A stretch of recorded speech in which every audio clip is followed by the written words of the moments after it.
The crack of thunder shook the canyon walls so violently that Winona Fairchild thought the entire mountain would collapse beneath her. And as she pressed herself against the rain-slicked rock face, her fingers bleeding from clinging to the narrow ledge for the past 2 hours, she wondered if anyone in Truckee would even notice she was gone before the storm claimed her life. It had been a stupid decision to follow that injured deer up the trail. Winona knew better than to venture so far from town alone, especially with storm clouds gathering over the Sierra Nevada peaks like dark bruises. But she had been tracking that doe since dawn, worried it would suffer needlessly with an arrow wound festering in its flank. Some hunter had been careless, leaving the animal to die slowly, and Winona could not abide such cruelty. Her father had raised her to respect all living things, to ease suffering where she could.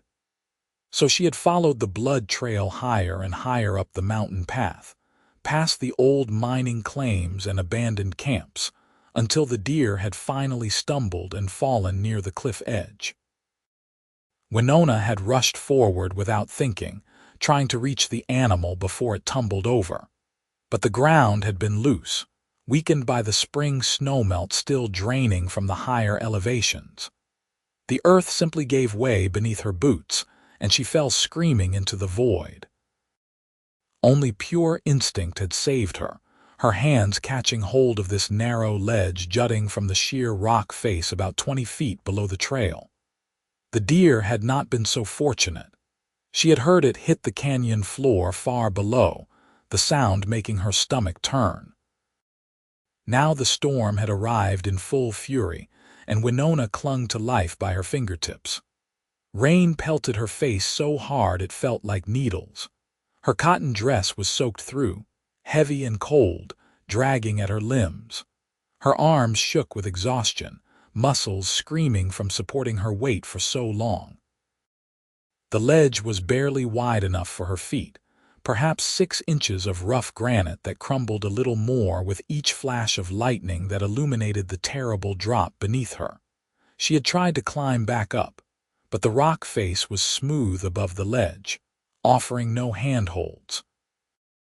She had tried calling for help until her throat was raw, but the storm swallowed her voice.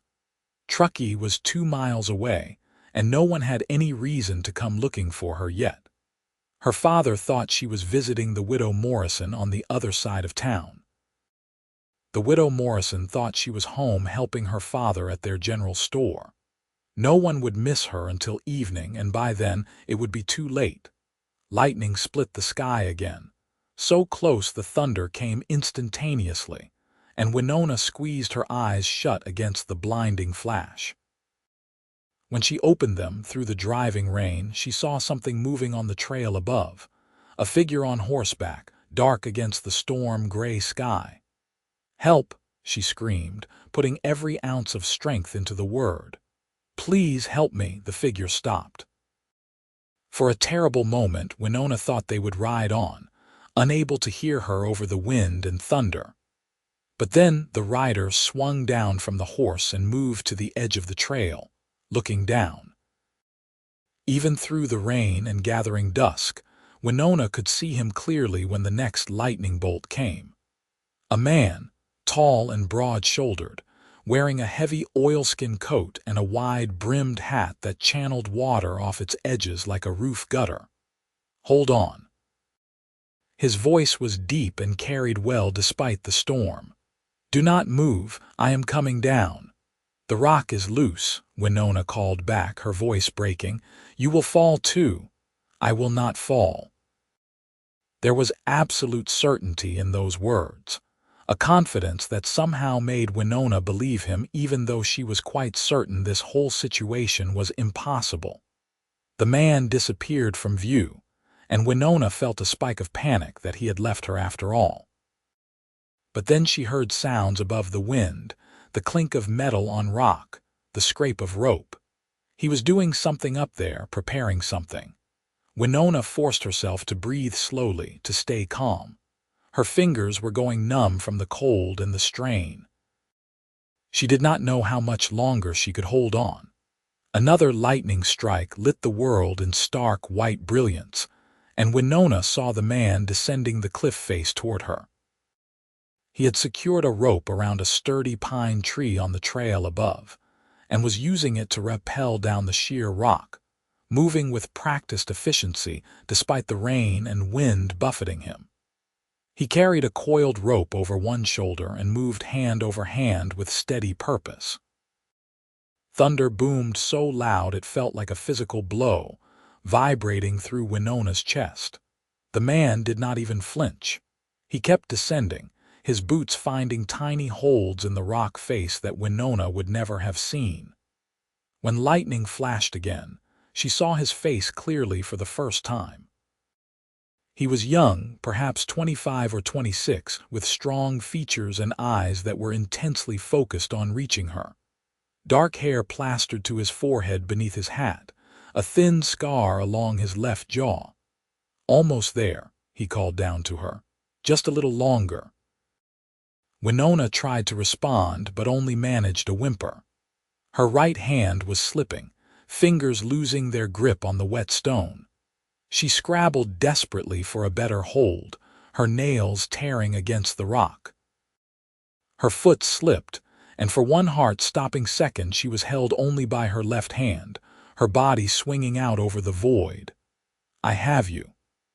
The man's hand locked around her wrist like an iron band. He had reached her, positioning himself on the ledge beside her with his rope still secured above. "I have you. You are safe now." His grip was strong and sure, and Winona sagged against the rock face in relief so profound she nearly passed out. The man wrapped one arm around her waist, holding her steady against the cliff. "Can you hold on to me?" he asked, his face close to hers now. She could see water streaming down his face, could feel the solid strength of his body pressed against hers.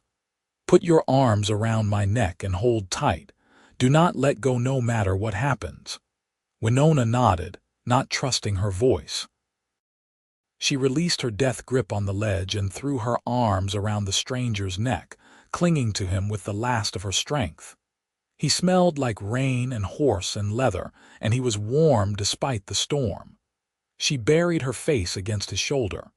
"Good," he said, his voice gentle now. "Very good. I am going to climb back up and you are coming with me. Keep your arms around me and do not look down." He started to climb. Winona had no idea how he did it, carrying her weight along with his own, pulling them both up the wet rope hand over hand while his boots found purchase on the slick rock face. She could feel the muscles in his shoulders and back straining with the effort, could hear his breathing grow heavier. Lightning continued to flash around them, and the thunder was constant now, rolling across the mountains in an endless drumbeat. Halfway up, the man paused to rest, bracing his feet against the rock and holding Winona secure with one arm while he adjusted his grip on the rope with the other. "What is your name?" he asked. "Winona," she managed. "Winona Fairchild. Winona. That is a good name. I am Vincent Yates. I work at the lumber mill outside town." "Thank you," she whispered. "Thank you for stopping. Thank you for saving me." "Thank me when we are back on solid ground," Vincent said, but there was a hint of warmth in his voice. "Are you hurt, besides your hands?" "No, just cold and tired." "We will get you warm soon. Hold on a bit longer." He started climbing again, and Winona pressed herself against him, trying to make herself as light as possible. The rain seemed to be falling even harder now, and the wind kept trying to tear them from the cliff face. But Vincent climbed steadily upward, never wavering, never faltering. When another bolt of lightning struck somewhere close by, the flash was so bright Winona saw spots behind her closed eyelids, and the thunder that followed was like a cannon going off beside her head. She felt Vincent's arms tighten around her protectively, shielding her body with his own. Then they were at the top, and Vincent was pulling them both over the edge of the trail onto blessedly flat ground. Winona collapsed onto the muddy path, her whole body shaking. Vincent knelt beside her, quickly untying the rope from around his waist. "Can you stand?" he asked. "We need to get out of this storm." Winona tried to push herself up, but her arms would not support her weight. Vincent caught her before she fell and simply lifted her into his arms as though she weighed nothing at all. He carried her to his horse, a big bay gelding that stood patiently despite the storm, and somehow managed to mount while still holding her. He settled Winona in front of him on the saddle, wrapped his oilskin coat around both of them, and urged the horse into a quick trot back down the mountain trail toward Truckee. Winona huddled against Vincent's chest, sheltered somewhat by the coat and his body from the worst of the rain. She was shivering violently now, her teeth chattering so hard she could not speak. Vincent held her securely with one arm while guiding the horse with the other, moving as quickly as was safe on the treacherous, rain-slicked trail. "There is an old line shack about a quarter-mile ahead," he said. "We will stop there until the worst of the storm passes. You need to get warm and dry." Winona nodded against his chest. She was beyond making decisions, beyond doing anything but holding on. The world had narrowed to the warmth of Vincent's body and the rhythmic motion of the horse beneath them. Thunder still crashed overhead, and rain continued to pour down, but somehow it did not matter as much anymore.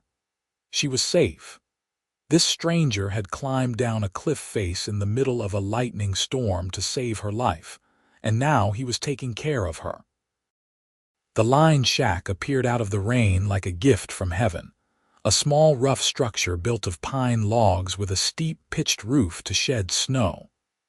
Vincent guided the horse right up to the door, dismounted with Winona still in his arms, and kicked the door open. Inside was a single room with a stone fireplace, a rough wooden bunk, a table, and 2 chairs. It smelled musty and unused, but it was dry and out of the wind. Vincent set Winona down on one of the chairs and immediately went to the fireplace. Someone had left wood stacked beside it, and within minutes he had a fire going, coaxing the flames higher until light and warmth began to fill the small space. Then he went back outside to tend to his horse, leading the animal under the narrow overhang along one side of the shack where there was some shelter from the rain. When Vincent came back inside, water streaming from his coat and hat, he looked at Winona with concern. She was still shivering, her lips tinged blue, her hands clutched in her lap. Her dress was plastered to her body, and water dripped from her dark hair to form puddles on the floor. "You need to get out of those wet clothes," Vincent said, pulling off his own coat and hat. Underneath he wore a work shirt and canvas pants, both soaked through. "You will freeze otherwise." "I have nothing else to wear," Winona said through chattering teeth. Vincent looked around the shack and found an old wool blanket on the bunk.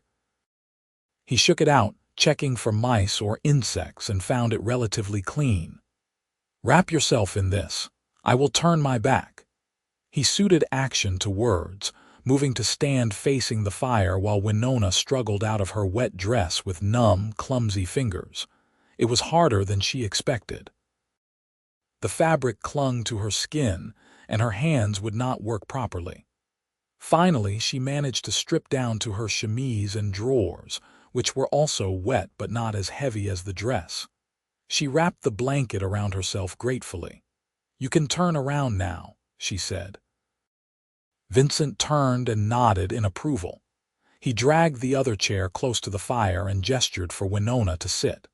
She did, holding her hands out to the flames. Feeling was starting to return to her fingers, bringing with it sharp pain. She looked down at her hands and saw they were a mess of scrapes and cuts, dirt ground into the wounds. "Let me see," Vincent said, kneeling in front of her. He took her hands gently in his and examined them by the firelight. His own hands were large and calloused but surprisingly gentle. "These need to be cleaned." He had a canteen on his belt, and he used the water to carefully wash the dirt and blood from her torn hands. Winona bit her lip against the pain but did not pull away. When he was done, he tore strips from the bottom of his own shirt and bound her hands with the cloth. "That should do until we can get you to a doctor," he said. "You tore your shirt," Winona protested. "I have more shirts. You only have 2 hands." Vincent stood and moved to stoke the fire again, adding more wood. "The storm should blow over in an hour or 2. Then I will take you home to your family." "My father," Winona said. "It is just my father and me. My mother died when I was 12. I am sorry. It was a long time ago." Winona watched Vincent move around the small shack, efficient and competent. "You said you work at the lumber mill." "Yes. I have been in Truckee about 3 months. I came over from Nevada Territory looking for work." He glanced at her. "Your father owns the general store, does he not? Fairchild and Company." "You know my father." "I know of him.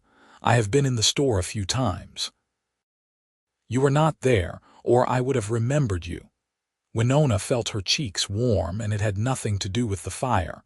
"I was probably making deliveries. I handle most of those. That explains it." Vincent settled into the other chair, angling it so he could watch both Winona and the fire. "What were you doing up on that mountain alone in a storm?" Winona explained about the injured deer, about trying to help it and falling from the trail. As she spoke, she saw something shift in Vincent's expression, a softness that had not been there before. "That was a kind thing to try to do," he said when she finished. "Foolish, perhaps, but kind. My father says I have too much compassion for my own good. I do not think a person can have too much compassion." Vincent leaned back in his chair, studying her. "Though perhaps a bit more caution would serve you well." Despite everything, Winona found herself smiling. "You climbed down a cliff in a lightning storm. You cannot lecture me about caution." "That was different." "How? You were in danger. I could help.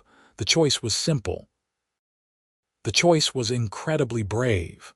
Winona looked at him seriously. "You could have died. But I did not. Neither did you. That is what matters." Vincent stood and moved to check the weather outside. The thunder was more distant now, the rain less intense. "The storm is passing. How do you feel?" "Can you ride?"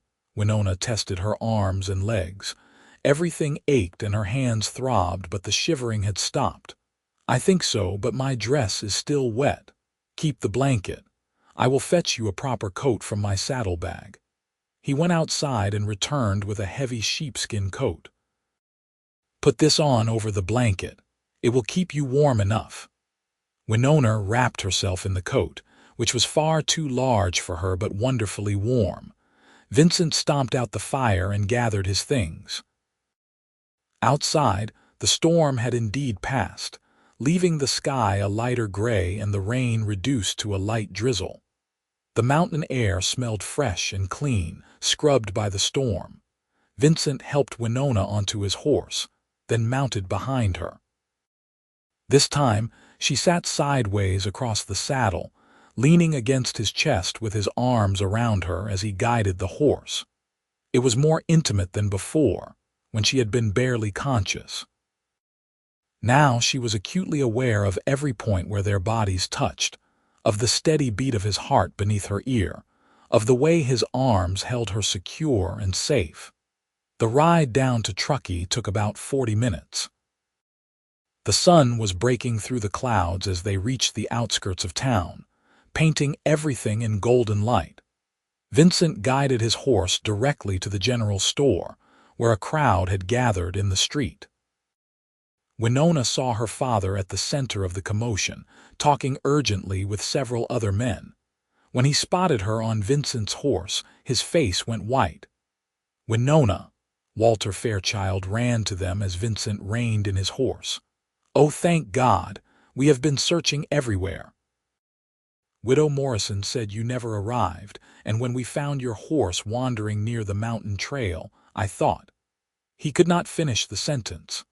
"I am all right, Father," Winona said as Vincent helped her down from the horse. I fell from the trail during the storm. Vincent saved me." Walter looked up at Vincent with tears in his eyes. "You saved my daughter." "I happened to be riding that trail," Vincent said simply. "Anyone would have done the same." "Not anyone could have done what he did," Winona said firmly. "He climbed down the cliff in the lightning to reach me. He carried me back up. He saved my life, Father." A murmur ran through the crowd. People looked at Vincent with new respect and interest. The young man looked uncomfortable with the attention. "Come inside," Walter said, taking Winona's arm and noticing her bandaged hands. "Both of you. Winona needs care, and Mr. Yates, we need to thank you properly." Inside the store, Walter sent someone running for Doc Harrison while he settled Winona in a chair in the family's living quarters behind the shop. Vincent stood awkwardly by the door until Walter insisted he sit down. "Tell me everything," Walter said, and Winona recounted the entire story again, from tracking the deer to waking up on the ledge to Vincent's rescue. Her father listened with a mixture of horror and gratitude, and when she finished, he turned to Vincent and gripped his hand. "I owe you a debt I can never repay," Walter said, his voice thick. "You risked your life for my daughter. If there is anything I can ever do for you, anything at all, you have only to ask." "There is no debt," Vincent said. "I am just glad I came along when I did." Doc Harrison arrived and examined Winona, declaring her remarkably unharmed except for her hands, which he cleaned and bandaged properly. He prescribed rest, hot food, and warmth. Walter insisted Vincent stay for dinner, and though Vincent protested that he was wet and muddy and needed to get home, Walter would not hear of refusal. So Vincent stayed, and they shared a meal around the small table in the Fairchild living quarters. Winona had changed into dry clothes, a simple dress of blue calico, and had brushed out her hair. She kept finding herself watching Vincent as he talked with her father about lumber prices and the growth of Truckee and the railroad. He was educated, she realized, more than she had expected from his rough work clothes. His speech was clear and thoughtful, and he had a quiet sense of humor that made her father laugh. When the meal was finished and Vincent finally rose to leave, Winona walked him to the door. "Thank you again," she said softly. "I know you said there is no debt, but I will never forget what you did today." Vincent looked down at her, and for a moment something passed between them, an awareness that made Winona's breath catch. Then he smiled, a real smile that transformed his serious face. "Take care of those hands, and stay away from cliff edges. I will try, only try. I have a terrible habit of trying to help injured animals." "Then perhaps I should give you my address, so you know where to send word before you go climbing mountains alone." Winona laughed. "That might be wise." Vincent told her he lived in the bunkhouse at the lumber mill, and Winona found herself wishing she had a reason to seek him out. But what reason could she have? He had saved her life. He had been kind and brave and competent.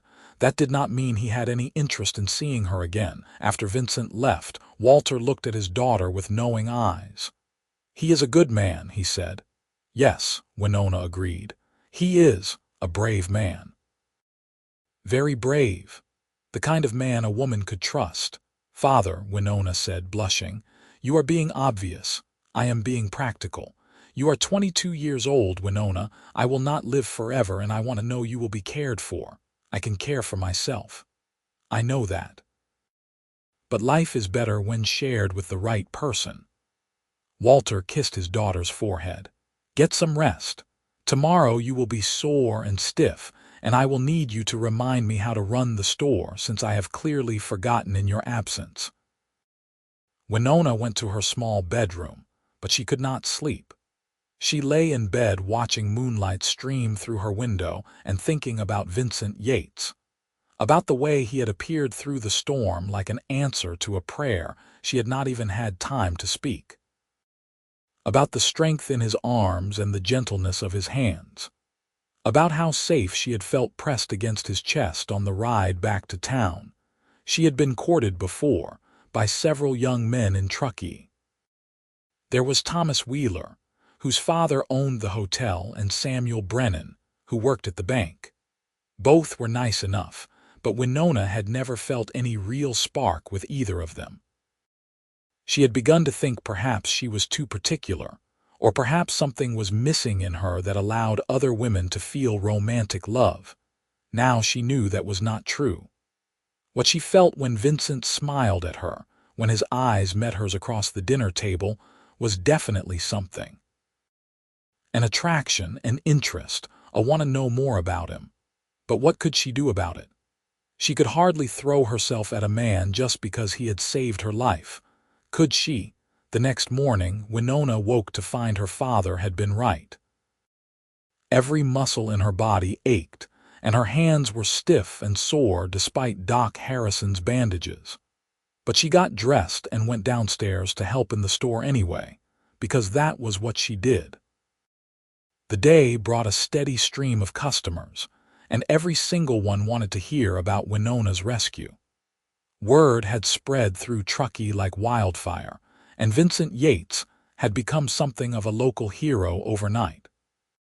People kept asking if he was courting her, and Winona had to repeatedly explain that no, he was simply a good man who had been in the right place at the right time. 3 days passed. Winona thought about Vincent constantly, but had no excuse to seek him out. Then, on the 4th day, he came into the store. Winona was helping Mrs. Chen select fabric when she saw him enter. Her heart gave a foolish leap, and she almost dropped the bolt of cotton she was holding. Vincent looked freshly washed, his dark hair combed back, wearing clean work clothes. He saw her and nodded, then began browsing the shelves with apparent interest in a display of tools. Winona finished with Mrs. Chen as quickly as she could without being rude, then made her way over to Vincent. "Hello," she said, suddenly shy. "Hello." He looked at her hands. "How are you healing?" "Much better. Doc Harrison says I will have no permanent damage. I am glad to hear it." Vincent picked up a hammer, examined it, put it down. "I was wondering if you might like to take a walk with me, if you are feeling well enough, that is. A walk. There is a nice path along the Truckee River. It would be a shame to waste such a fine Sunday afternoon." He paused. "Unless you are otherwise occupied." "No," Winona said quickly. "No, I am not occupied. A walk sounds lovely." She told her father she was stepping out, ignoring his knowing smile, and walked outside with Vincent. It was indeed a beautiful afternoon, the sky clear blue and the air still carrying the fresh, clean scent that followed rain. They walked side by side toward the river, not touching but close enough that Winona was constantly aware of his presence. "I have been thinking about you," Vincent said as they reached the riverside path. "Wondering how you were recovering, but I did not want to intrude on your family." "You would not have been intruding." "No, I thought perhaps I had already imposed enough, staying for dinner after arriving wet and muddy. You saved my life. You could impose far more than that and still not exhaust my gratitude." Winona glanced at him. "Besides, my father liked you very much." "I liked him as well. He clearly loves you a great deal." "I am all he has left of my mother. She was his whole world, and when she died, I think he poured all that love into raising me." Winona watched the river flowing past, sparkling in the sunlight. "Sometimes I worry he has sacrificed too much for me. He never remarried, never pursued his own happiness. Perhaps you are his happiness. Perhaps, but it feels like a heavy responsibility sometimes." They walked in comfortable silence for a while, following the path as it wound through stands of pine and cedar. Birds sang in the branches overhead, and somewhere in the distance, Winona could hear the rhythmic thunk of axes at the lumber mill. "May I ask you something?" Vincent said eventually. "Of course." You have a suitor, someone who is courting you." Winona felt her cheeks warm. "No, not currently. There have been some men who expressed interest, but nothing serious." "I find that difficult to believe. You are intelligent, kind, beautiful. Any man would be fortunate to court you." "You forgot reckless," Winona said, trying to make light of the compliment even as her heart raced, "and prone to climbing mountains after injured animals." "I do not consider compassion a flaw." Vincent stopped walking and turned to face her. "Winona, I am not good at pretty speeches or romantic gestures. I am a plain man who works with his hands, but I would very much like permission to call on you properly, to court you, if you would allow it." Winona looked up at him, at his serious face and sincere eyes, and felt something settle into place inside her chest. This was right. This felt right in a way nothing else ever had. "I would like that very much." Vincent smiled, that transformative smile that made him handsome instead of just rugged. "Then perhaps you would allow me to take you to dinner tomorrow evening. The hotel has a dining room, I am told. That would be lovely." They walked back to town together, and when they reached the general store, Vincent took Winona's hand carefully, mindful of her bandages, and raised it to his lips. "Until tomorrow," he said. Winona floated through the rest of the day in a daze. Her father noticed immediately and teased her gently about it. That night, as they closed up the store, he said, "He asked to court you, did he not?" "Yes. How did you know?" "You have been smiling at the flour sacks, Winona. It was not difficult to deduce." Walter hugged his daughter. "I am happy for you. He is a good man. You said that before. I am saying it again, and I will keep saying it until you believe me." "I believe you, father. I think he might be the best man I have ever met." Vincent took Winona to dinner the next evening, and it was wonderful. They talked for hours about everything and nothing, discovering they had similar tastes in books, and both loved the mountains in winter. Vincent told her about growing up in Missouri, about losing his parents to cholera when he was 18, about working his way west doing whatever jobs he could find. Winona told him about her childhood in Truckee, about learning the store business from her father, about her dreams of perhaps one day opening a small library for the town. After that first dinner, Vincent called on Winona every Sunday, and sometimes during the week as well. They took long walks together. They attended church together. Vincent came to dinner with Winona and her father regularly, and the two men developed a genuine friendship. Walter even began teaching Vincent about the supply and retail business, since Vincent expressed interest in perhaps one day having his own shop.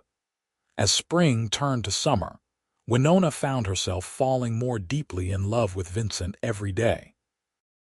He was steady and reliable, always showing up when he said he would. He listened when she talked and remembered little details she mentioned. He made her laugh with his dry wit, and when he kissed her for the first time, on a warm June evening by the river, Winona felt like she had finally come home.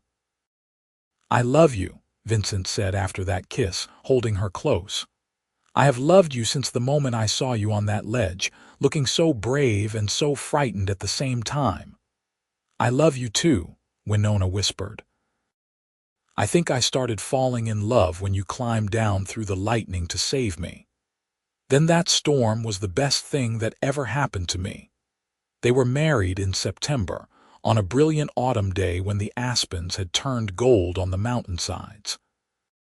The whole town came to the wedding at the small church, and the celebration afterward lasted long into the night. Walter cried through the entire ceremony, but he was smiling. Vincent's friends from the lumber mill formed an honor guard with axes held high as the couple walked from the church to the reception. Walter had given Vincent and Winona the second floor above the general store as a wedding gift, rooms that had sat unused for years. They fixed the space up together, painting walls and hanging curtains and filling it with furniture built by Vincent's own hands. It was small but cozy, and it was theirs. That first night as husband and wife, Vincent carried Winona over the threshold of their new home and kissed her thoroughly. "Are you happy?" he asked. "Happier than I knew was possible," Winona said truthfully. They made love for the first time that night, and it was everything Winona had hoped it would be. Vincent was gentle and patient, taking his time to learn what pleased her, making sure she felt cherished and safe. Afterward, she lay in his arms and thought about how strange fate was. 6 months ago she had been falling to her death on a storm-swept mountain.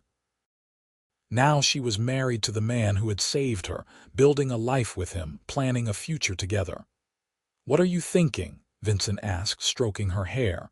"I am thinking about how lucky I am, how lucky we both are. Not luck, providence. You think we were meant to find each other. I think I was meant to ride that trail during that storm. I think you were meant to survive long enough for me to reach you. Everything that happened afterward was simply inevitable." Vincent kissed her forehead. "You are my fate, Winona Yates, the best fate any man could ask for." Winona fell asleep that night feeling more content than she ever had in her life. She had found the person she was meant to be with, the one who made everything make sense. Vincent was her partner in every way that mattered. Over the next few months, they settled into married life. Winona continued to help run the general store, and Vincent kept his job at the lumber mill. But he also began taking on carpentry work on the side, building furniture and cabinets for people in town. He was skilled with wood, and word of his craftsmanship spread quickly. By Christmas, he had enough commissions to leave the lumber mill entirely and focus on his carpentry business. Walter was thrilled. He had been wanting to expand the general store to include ready-made furniture, and now Vincent could supply the inventory. Father and son-in-law became business partners as well as family, and the store began to thrive in new ways. In February, Winona realized she was pregnant. She told Vincent first, on a snowy evening as they sat by the fire in their parlor. He had been carving a wooden horse, his hands moving with the precision she loved to watch.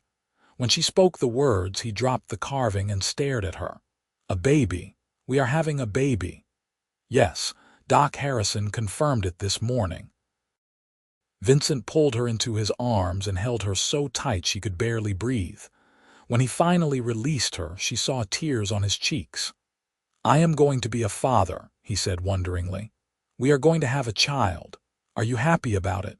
"Happy, Winona, I am overcome with joy. I am terrified. I am grateful. I am all of those things at once." He cupped her face in his hands. "We are going to be a family." Walter was equally thrilled when they told him the news. He immediately began making plans for the nursery, sketching designs for a cradle Vincent could build. The whole town seemed to share in their excitement, with women stopping by constantly to offer advice and hand me down baby clothes. Winona's pregnancy progressed smoothly through the spring. As summer arrived, she grew large with child but remained active in the store, much to Doc Harrison's consternation. Vincent worried constantly, always checking on her, making sure she rested enough. Winona found his concern endearing, even when it became slightly excessive. In late July, on a warm afternoon, Winona's labor began. It was long and difficult, lasting through the night and into the next day. Vincent stayed with her the entire time, holding her hand, wiping her brow, encouraging her when she was certain she could not continue. Doc Harrison was there, calm and professional, but it was Vincent's presence that kept Winona going. Finally, as dawn light filtered through the window, their son was born. He came into the world with a lusty cry, healthy and strong. Doc Harrison cleaned him up and placed him in Winona's arms, and she looked down at the tiny perfect face in wonder. "Hello, little one," she whispered. "We have been waiting for you." Vincent sat on the edge of the bed, one arm around Winona, staring at his son with an expression of absolute awe. "He is perfect," he said hoarsely. "He is absolutely perfect." They named him Walter Vincent Yates after both his grandfathers. Young Walter, as they called him, was indeed perfect. He had his father's dark hair and his mother's gray eyes, and from the beginning he was a happy, curious baby. Walter Fairchild was besotted with his grandson. He spent every spare moment with the baby, holding him, singing to him, showing him around the store as though the infant could understand his commentary on inventory management. Watching her father with her son, Winona felt her heart could burst with happiness. The first year of young Walter's life passed in a blur of sleepless nights and milestone moments. His first smile, his first tooth, his first time rolling over. Vincent and Winona documented everything, marveling at each new development. The baby thrived, growing strong and healthy. On young Walter's first birthday, the family held a celebration in the store. It seemed like half of Truckee showed up to mark the occasion. As Winona watched her son destroy his first piece of cake with enthusiastic hands, Vincent came up behind her and wrapped his arms around her waist. "Thank you," he said softly. "For what?" "For giving me this. This family, this life, this incredible gift of being your husband and his father." Vincent kissed her temple. "I was so alone before I came to Truckee. I was just drifting, working to survive with no real purpose. And then I found you, and suddenly everything had meaning." Winona turned in his arms to face him. "You saved me, Vincent. In every way a person can be saved." "I was trapped on that ledge, yes, but I was also trapped in a life that felt too small, too predictable. I did not even know I was looking for more until you showed me what more could be. We saved each other then. Yes, we did." Life continued its steady rhythm. The store flourished, Vincent's carpentry business grew, and young Walter developed into a bright, energetic child. When he was 3, Winona discovered she was pregnant again. This time she carried the baby with more confidence, knowing what to expect. Vincent was still anxiously attentive, but he had learned to temper his worry somewhat. Their daughter was born in the spring, a quieter birth than young Walter's had been. She was tiny and delicate, with blonde hair and Vincent's serious dark eyes. They named her Sarah Rose, and from the beginning she was a calm, contemplative baby, the opposite of her boisterous brother. Young Walter was fascinated by his baby sister. He insisted on helping with everything, fetching diapers, singing songs to her, showing her his toys. Vincent and Winona watched their children together and marveled at how blessed they were. The years flowed past like the Truckee River, steady and constant. Young Walter grew into a responsible boy who loved working in the store with his grandfather and learning carpentry from his father. Sarah was quiet and bookish, always reading, always asking questions about how things worked.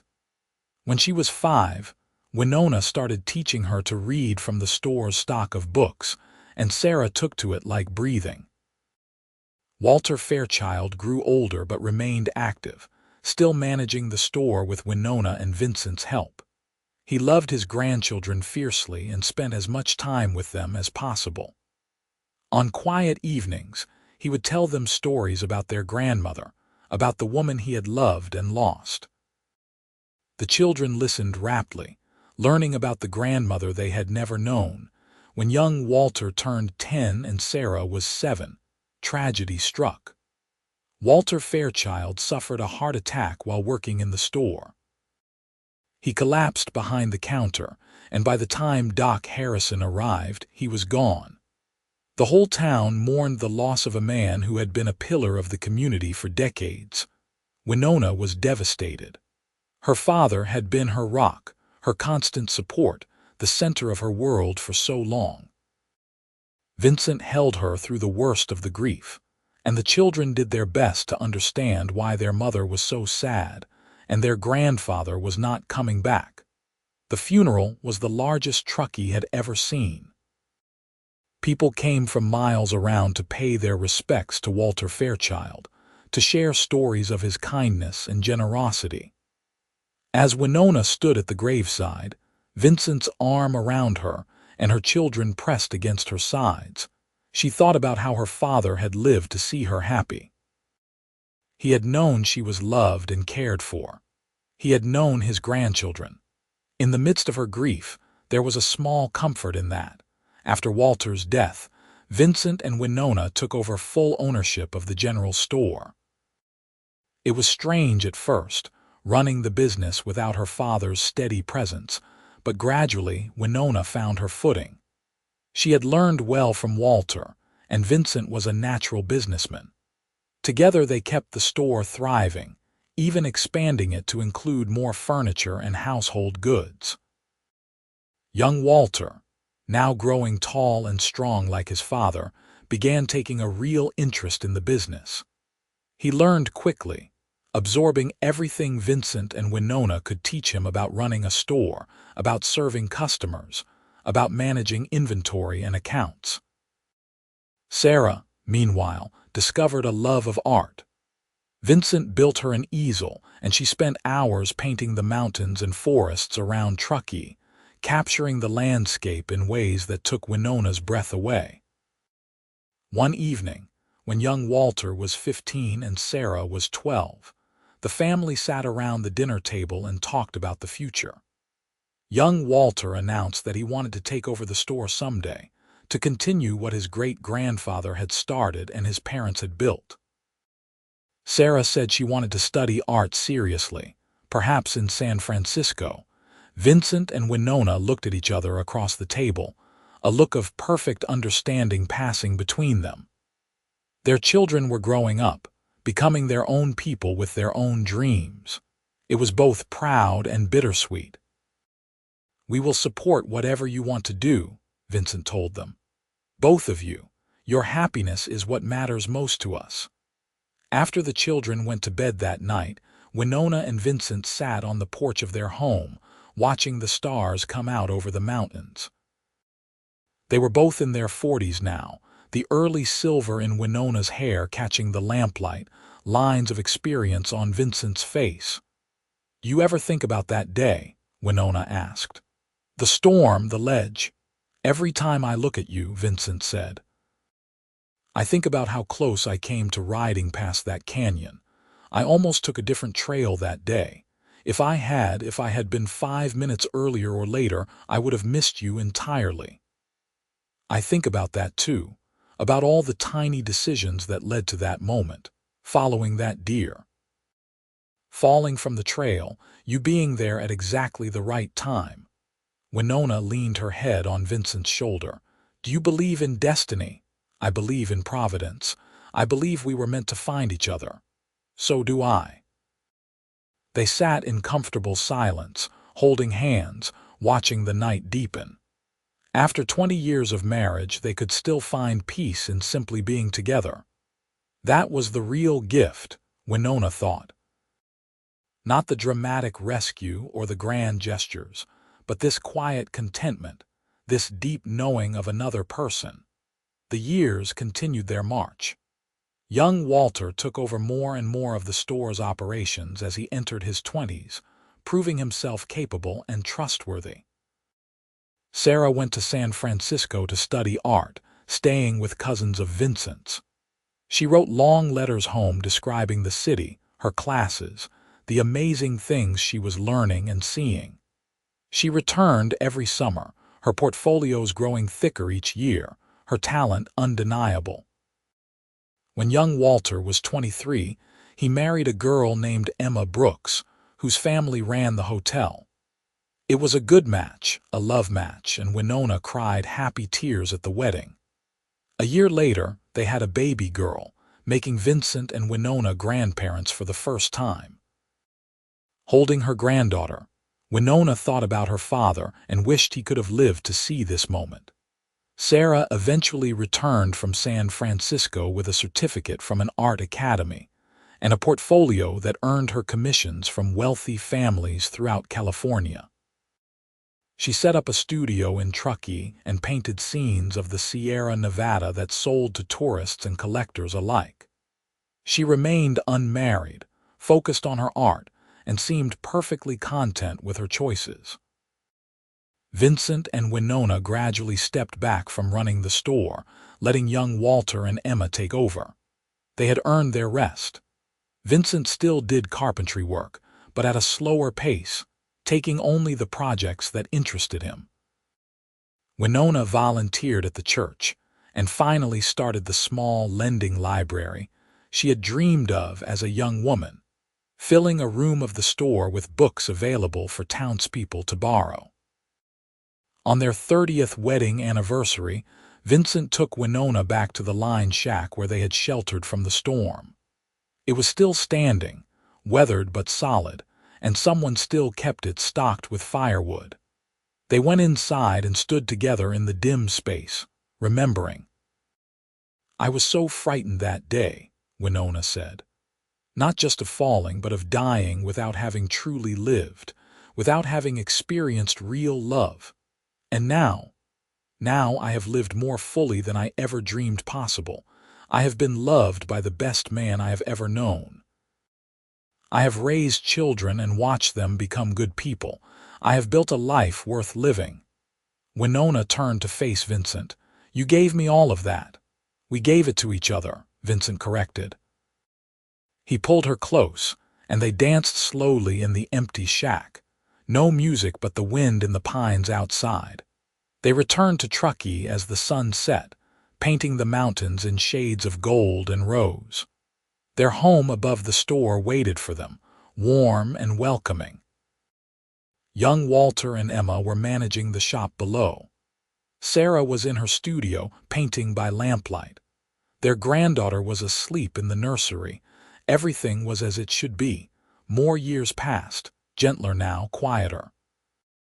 Winona and Vincent grew old together, their hair fully silver, their movements slower but their love as strong as ever. They took walks by the river on warm afternoons. They read books together in the evenings. They spoiled their grandchildren, of which there were eventually 4, as young Walter and Emma's family grew. Sarah surprised everyone by falling in love at age 35 with a widowed teacher who moved to Truckee to take over the school. They married quietly and adopted 2 children who needed a home. Sarah discovered she loved being a mother as much as she loved painting, and her art took on new depth and warmth. Vincent and Winona watched their family expand and flourish, and they were content. They had built something lasting, something good. The general store remained the heart of Truckee, now in its 3rd generation of family ownership. The town itself had grown and prospered, the railroad bringing new people and opportunities. On a warm September afternoon, 35 years after their wedding, Vincent and Winona sat on the porch of the small house they had built behind the store a few years earlier. They were both in their late 50s now, still healthy but feeling their age. Young Walter, now a man of 33 with a successful business and growing family, stopped by with fresh bread from the bakery. "How are you feeling today?" he asked his parents. "We are well," Vincent said. "Your mother beat me at chess again this morning. I am beginning to suspect she cheats." "I do not cheat," Winona protested, laughing. "You are simply a poor loser." Young Walter grinned. "Some things never change. Sarah is coming for dinner tonight with her family. She wanted me to tell you." After their son left, Vincent took Winona's hand. "Do you remember what I said on our wedding night, about you being my fate?" "I remember everything you have ever said to me." "I have been thinking about that storm again lately, about how easily things could have gone differently. If I had not been on that trail, if I had not seen you, if I had not had a rope with me. But you were there. You did see me. You did have a rope." Winona squeezed his hand. We were given a gift, Vincent, a chance to find each other, and we have made the most of it, have we not? We have made a beautiful life together. And it is not over yet. We still have years ahead of us. They did have years, as it turned out. Good years filled with grandchildren's laughter and quiet contentment. They watched young Walter and Emma expand the store again, adding a whole new section for farm equipment. They attended Sarah's first major art exhibition in San Francisco, where her paintings sold for astonishing prices. They celebrated anniversaries and holidays and ordinary days that were special simply because they were together. When Vincent was 63, he suffered a minor stroke that left him weak on one side. Winona nursed him through his recovery with the same fierce determination she had shown in everything else. Under her care, Vincent regained most of his strength, though he tired more easily than before. "I am getting old," he said one night as Winona helped him into bed. "We both are," Winona replied, "but we are doing it together and that makes it bearable. I am not ready to leave you yet." "Then do not. Stay with me a while longer," and he did. They had 5 more years together, 5 more years of watching their family grow and thrive. Young Walter took over the store completely, and he was brilliant at it, modernizing operations while maintaining the personal touch that had always been the business's foundation. Sarah's art gained recognition throughout California and beyond. The grandchildren grew into fine young people, some showing interest in the family business, others pursuing their own paths. On a cool autumn evening, Vincent and Winona sat together on their porch one last time. Vincent had been feeling unwell all day, his breathing labored, but he had insisted on watching the sunset. Winona sat beside him, holding his hand, both of them wrapped in the quilt Sarah had made them years ago. "It has been a good life," Vincent said softly. "The best life." "It has," Winona agreed, fighting the tears that wanted to come. She knew what was happening. Doc Harrison had warned her that Vincent's heart was failing. These might be their last moments together. "You remember what you said to me on that ledge during the storm?" Vincent asked. Winona searched her memory. "I do not think I said much of anything. I was too frightened." "You said thank you. When I reached you, when I wrapped my arm around you, you said thank you." Vincent smiled. "And I thought, this woman has been terrified and hurt and trapped for hours, and her first words to me are thank you. I knew right then that you were special." "I did not know that. You never told me. I am telling you now. You were the strongest, bravest, most remarkable person I had ever met." "And you still are." Vincent's breathing was getting shallower. "I love you, Winona Yates. I will love you beyond this life and into whatever comes next." "I love you too," Winona whispered, tears streaming down her face now. "More than words can say. You were my miracle, Vincent, my answered prayer." "And you were mine." They sat together as the sun sank below the mountains, painting the sky in brilliant shades of orange and gold and red. Vincent's breathing slowed, became peaceful, and then, with Winona's hand in his, he simply slipped away. Winona sat holding his hand long after he was gone, watching the stars come out one by one over the familiar peaks. She thought about the ledge, about the storm, about the man who had climbed through lightning to save her. She thought about 38 years of marriage, of partnership, of love so deep it had become the foundation of her entire existence. Young Walter found her there an hour later and gently helped her inside. The family gathered and they mourned together, but they also celebrated. Vincent Yates had lived a good life and had died peacefully, surrounded by evidence of that life in the form of children, grandchildren, and great-grandchildren who all carried pieces of him forward. The funeral was large, nearly as large as Walter Fairchild's had been. Vincent had been respected and loved in Truckee, known for his craftsmanship, his honesty, his kindness. The church was packed, and people stood outside to pay their respects.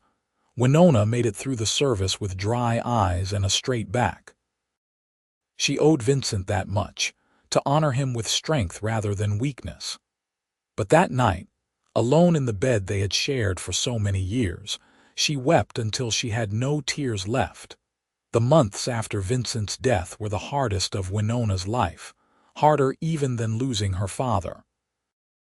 Vincent had been her partner, her best friend, the person who made everything make sense. Without him, the world felt diminished, colors less bright, food less flavorful, joy less complete. But Winona was not alone. Her children and grandchildren rallied around her, making sure she was never isolated, never forgotten. Young Walter and Emma invited her for dinner 3 times a week. Sarah came by every afternoon to sit with her mother and talk. The grandchildren visited constantly, filling her home with noise and life. Slowly, painfully, Winona learned to live without Vincent. She never stopped missing him, never stopped feeling his absence like a physical ache. But she learned to find joy again in small things. In watching her great-grandchildren play, in volunteering at the library, in sitting on her porch and remembering all the good years they had shared. She lived for another 8 years, staying active and engaged with her family and community. On what would have been her and Vincent's 46th wedding anniversary, Winona asked young Walter to take her back to the canyon where it had all begun. They rode up the old trail on a clear September day much like the one when she and Vincent had married. The trail had been improved over the years, safer now, but Winona still recognized the spot where she had fallen. The ledge was still there, weathered but solid, a testament to the moment that had changed everything. "That is where I was trapped," she told her son, pointing down to the narrow outcropping. "That is where your father climbed down through the lightning to reach me." Young Walter looked at the cliff face and shook his head in amazement. "I knew the story, but seeing the actual place makes it even more incredible. It must have been terrifying." "It was. But then your father appeared, and suddenly I was not afraid anymore. I knew he would save me. I do not know how I knew, but I did." They stood there for a long time, Winona remembering, young Walter trying to imagine his parents as young people in the midst of crisis and drama. Finally, Winona turned away from the cliff. "Take me home," she said. "I have said my goodbyes." That night, Winona died peacefully in her sleep, a smile on her face. Young Walter found her the next morning, lying in her bed with her hands stretched out to the side where Vincent had always slept. On her nightstand was the rope Vincent had used to rescue her all those years ago, which she had kept as a memento. Beside it was a letter she had written to be read at her funeral. The letter was simple and beautiful. Winona wrote about fate and love, and the courage to climb through storms for the people we love.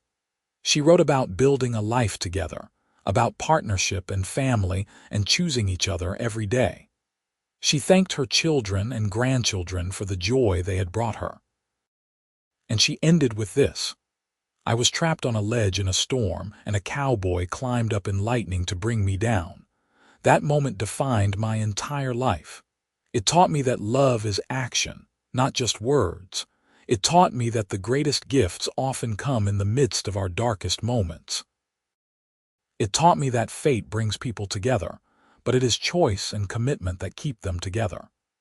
I lived a blessed life because Vincent Yates chose to stop that day, chose to risk his life for a stranger, and then chose every day afterward to love me and build a life with me.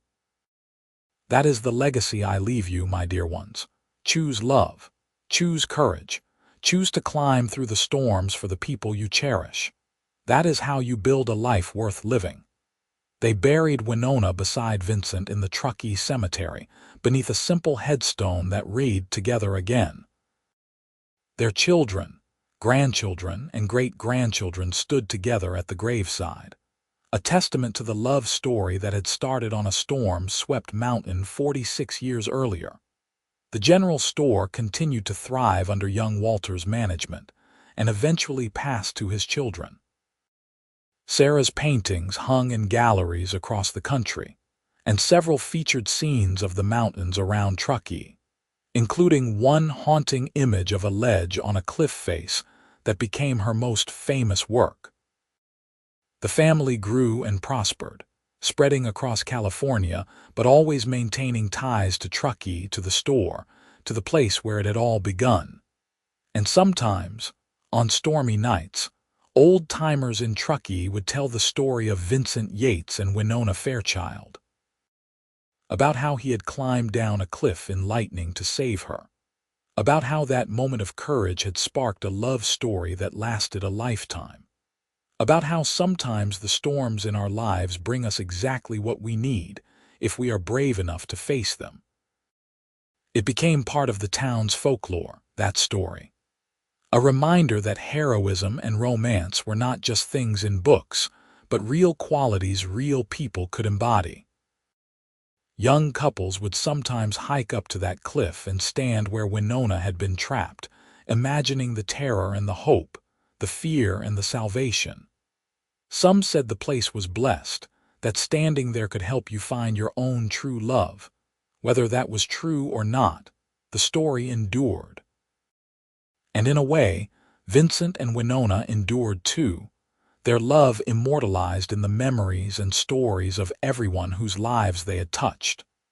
They had built something lasting, not just a family or a business, but a legacy of courage and devotion that would echo through generations. That is what real love does.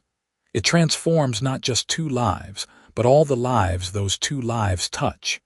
It ripples outward like circles on water, creating beauty and meaning far beyond its source.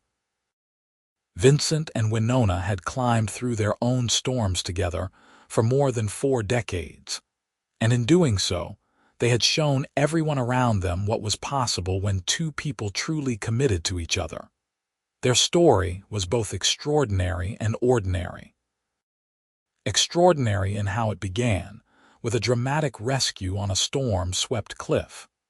Ordinary in how it continued, with the daily work of building a life together, raising children, running a business, supporting each other through joy and grief.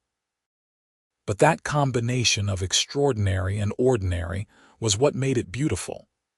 They had taken a moment of high drama and turned it into a lifetime of steady love, and in the end, that was what mattered most.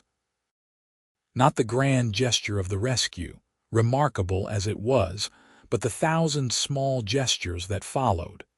The gentle touch of a hand in the darkness, the knowing look across a crowded room, the quiet comfort of presence. The choice, made over and over again through the years, to stay, to love, to build together. That was the real story of Winona and Vincent. Not just that he climbed up in lightning to bring her down, though he did, but that having brought her down, having saved her life, he then chose to spend the rest of his life walking beside her. And she chose the same. They were, in the truest sense, each other's fate and each other's choice. The storm brought them together, but love kept them together. And that love, tested by time and circumstance and all the challenges life brings, never wavered, never dimmed, never failed. It was a love story worthy of the Wild West, dramatic and sweeping and larger than life. But it was also a love story worthy of any time or place, built on the timeless virtues of courage, commitment, and choosing each other every single day. And so their story ended where it began, with two people who had found each other against all odds and built a beautiful life together. They had loved deeply, lived fully, and left behind a legacy that would endure for generations. That was their triumph, their gift to the world. They had shown everyone who knew them that love was worth fighting for, worth climbing through storms for, worth building a life around. And in doing so, they had made their corner of the world a better, more hopeful place. That is all anyone can ask of a life well lived. Vincent and Winona Yates had lived such a life together, and their story would be told in Truckee for generations to come. A story of courage and love, of storms survived and promises kept, of two souls who found each other and never let go. That was their happily ever after, earned through trials and sealed by devotion. It was an ending, yes, but also a beginning as their descendants carried their legacy forward into the future, passing down the values and love that Vincent and Winona had embodied. The general store still stands in Truckee to this day, though it has changed with the times. But inside, in a place of honor, hangs a portrait Sarah painted of her parents, Vincent and Winona as they were in their prime, standing together against a backdrop of mountains, their faces showing the deep contentment of two people who had found their home in each other. And every time someone asks about the painting, the current proprietor, whoever it might be in whatever generation, tells the story. The story of the storm, the ledge, the cowboy who climbed up in lightning, and the love that followed. It never gets old, that story. It never loses its power to move people, to inspire them, to remind them what matters most. That is the final gift Vincent and Winona gave to their town, their family, and everyone who hears their tale. The reminder that love is real, that courage matters, that fate and choice can work together to create something beautiful and lasting. They had lived and loved and left the world better than they found it. What more could anyone ask? Their story was complete, their ending happy, their legacy secure. They were together again, wherever souls go after life ends, and they were at peace. And that was exactly as it should be.